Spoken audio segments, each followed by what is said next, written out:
Hi friends, அஸ்ஸலாமு அலைக்கும். மீன் வாங்கினீங்கன்னா இந்த மாதிரி மீன் நாசிப் செஞ்சு சாப்பிட்டு பாருங்கள். எல்லாத்துக்குமே ரொம்ப சூப்பராக இருக்கும். இப்போ வாங்க வீடியோக்குள்ளே போகலாம். ஃபஸ்ட்டு வந்து பார்த்தீங்கன்னா மீன் வந்து நல்லா கொஞ்சம் அரை வேக்காடு அளவுக்கு பொரிச்சு எடுத்துக்கோங்க. இப்போ நான்ஸ்டிக் கடாயில் மீன் பொரிச்ச எண்ணெய், வெங்காயம், உப்பு, பூண்டு நல்லா தட்டி வச்சுருந்தேன். அதையுமே சேர்த்து கொஞ்சமாக இஞ்சி பூண்டு பேஸ்ட்டு, புதினா மல்லித்தலை, தக்காளி தக்காளி வந்து போட்டு நல்லா ஃபைன் பேஸ்ட் ஆகிற வரைக்கும் நல்லா வந்து வதக்கிக்கோங்க. நான் என்னென்ன மசாலா செய்திருக்கேன்னு சொல்லி ஸ்க்ரீனில் போட்டிருக்கேன்.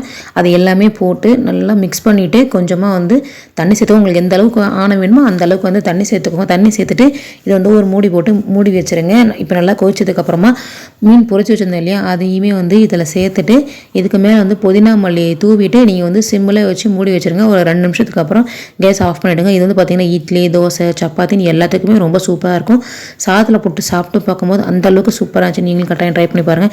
இந்த வீடியோ பிடிச்சிருந்தா மறக்காம சப்ஸ்கிரைப் பண்ணுங்கள், ஃப்ரெண்ட்ஸ் அண்ட் ஃபேமிலிக்கும் ஷேர் பண்ணுங்கள். இதுக்கப்புறம் நல்ல வீடியோட மீட் பண்ணுறேன். தேங்க்ஸ் ஃபார் வாட்சிங்.